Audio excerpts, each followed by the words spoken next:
I wasn't too sure as the wind's getting up a little bit and shifting from west to southwest. It's pretty overcast, but I think I'm going to try a little FPV flight with the Champ S Plus.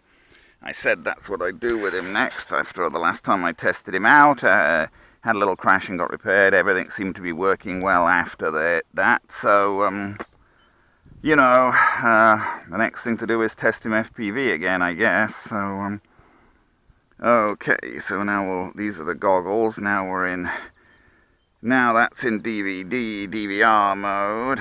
So we'll start the DVR recording. 1, 2, 3, 4. That should be okay. And then put them back in cam mode. Okay. Now we've got to muck around sort of initializing this guy. Fred assures me, because he's read the manual more recently than me, I guess I should read the manual, that you can connect the battery wherever you like, but it won't initialize till you turn it the right way up. So you can connect the battery supposedly like this at the table and stow it away, and then supposedly, so long as you keep it upside down, you can then take it out to the middle of the runway, and then it should do the remainder of its initialization. And we'll see. That's simpler than trying to connect the battery in the middle of the runway, if that's true. That's stage 1 initialization. Recognize the transmitter. It's not in bind mode anymore. Don't think it's got GPS lock yet, though.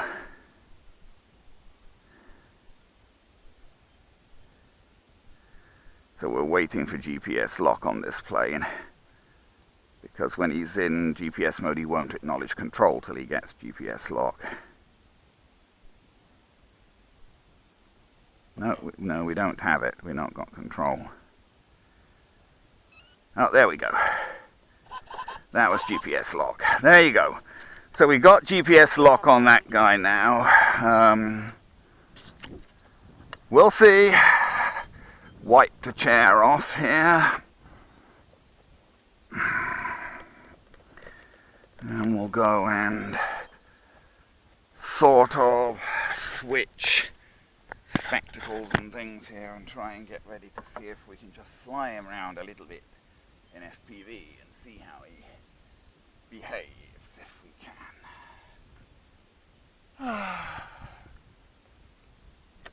Oh dear.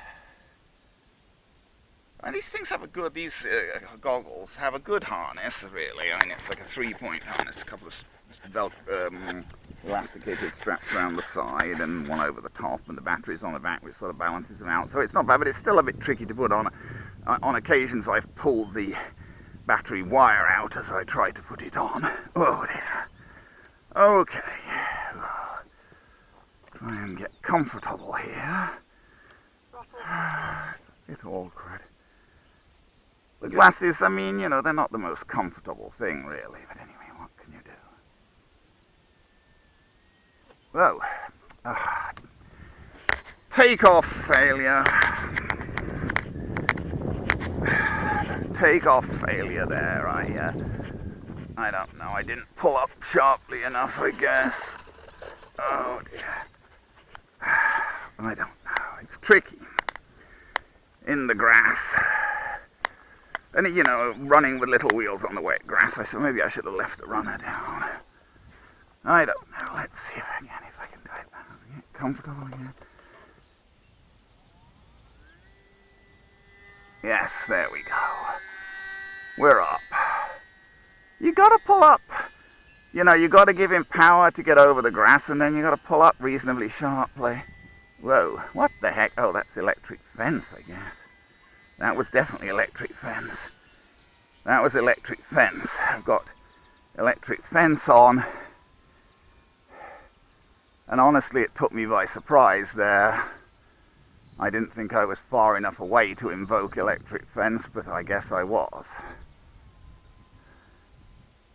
Surprised I was far enough away to get electric fence there. Electric fence, I don't know, it seems weird to me. Sometimes it seems to let you go a long way away. I mean, I've tested it sometimes, and I've been scared. Oh, I can almost losing sight of the plane before electric fence turns it round.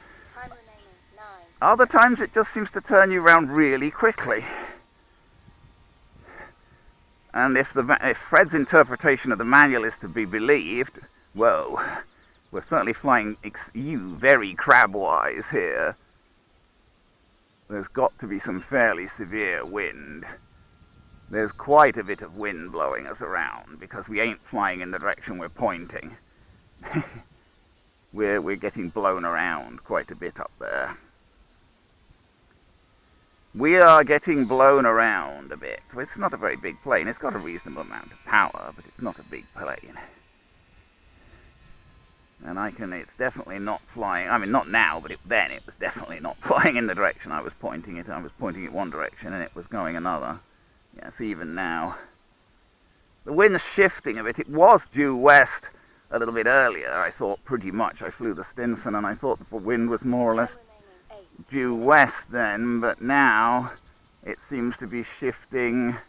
It's still more west than anything else, which means we're going upwind now, but it's shifting to the south. There's definitely a southerly component, and it seems like there may be a more of a southerly component at a little bit of altitude than there is at ground level.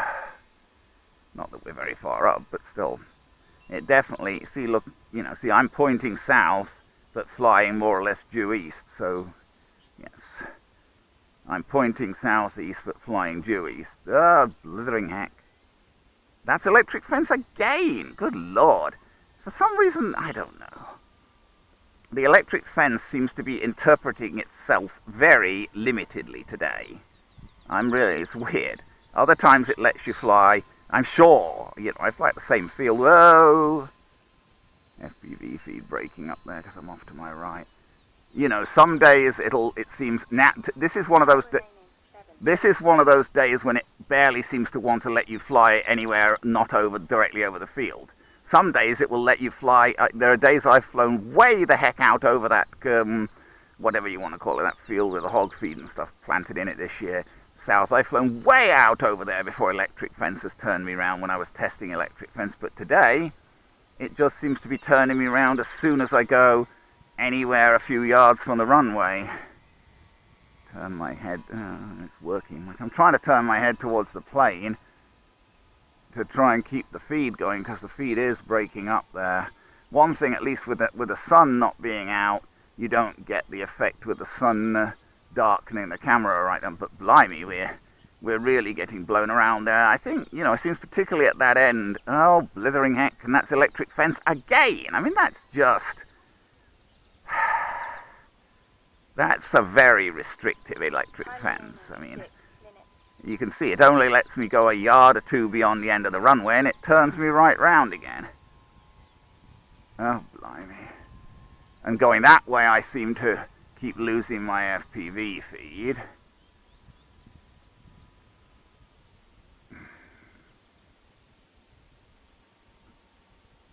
And there seems to be more wind here. I guess the wind is coming off the hill or something, because there seems to be more wind.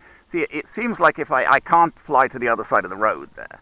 If I try and fly across the road there, electric fence turns me round. Which seems a bit close to me. Not that I want to go too far out there, but see, I mean, I normally flying normal planes, I go over the far side there all the time to turn around and come in for an approach to land to the west. But it seems like this electric fence today just... I'm trying to point my head at where I think the plane is, but it's still breaking up over there. I think that's to do with the orientation of the antennas on this thing. It picks up better to the left than to the right, because I think the omnidirectional antenna's on the left, and that one works better than the patch. Oh, we really do get weird wind here. Got to, I don't know, I think I'm going to try and land now. Got to land coming this way because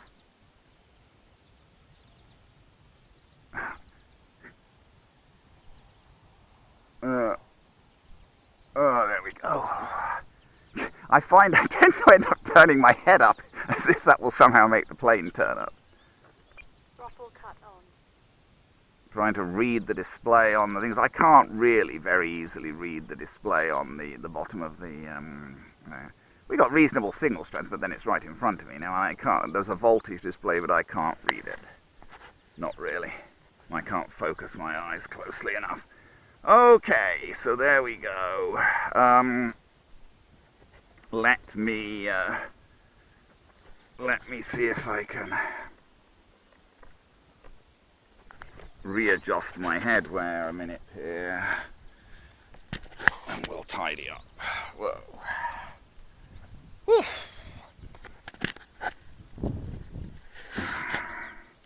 And we'll see what DVR says. 10 minutes recording, and stop it recording. Okay, so we stop the DVR recording there, and we'll go and retrieve the plane, which at least didn't turn over. Not that it's the end of the world if it turns over, but it does dump the FPV camera into the wet grass when it turns over, so I'm certainly happier if it doesn't turn over. Okay, so there you go. What can I tell you? I didn't see any signs of the plane misbehaving there. It's definitely noticeable that the wind, the wind blowing it around is quite noticeable in FPV there. Although, as I say, it's different in FPV from line of sight. Line of sight, you sort of see the plane blowing the wind around, the wind blowing the plane around. In FPV, basically the way you perceive the wind is that you're not moving across the ground in the direction you're pointing the plane, essentially. Yeah, amongst other things. And of course, if gusts catch you, it rocks it and whatever. But if you're in any kind of steady wind, you just see that you're pointing the plane flying one way in the air, but it's actually moving across the ground a totally different way, and that's the most noticeable thing. Anyway, we shall see. No major complaints. Not very dynamic, I know. I've got to get more dynamic at some point. I wish I could focus a little bit better on the screen of those. That's my only problem with those. You can't. It's not 100% in focus for me because of it's just too close to my eyes, I guess, and I can't adjust my eyes to focus quite that close. I mean, I can see the landscape basically, but I don't have much ability to make out sharp detail. And as I say, I can't even read things like the little numbers of the voltage display when when I'm wearing the goggles. I can if I take them a little way away from me, but when I'm wearing them, I can't focus that close. Anyway, they have an adjustable. They do have. You see, this thing on the side here adjusts the focus, but I've got it adjusted as far as it will go, and it still won't let my eyes get quite sharp. But anyway.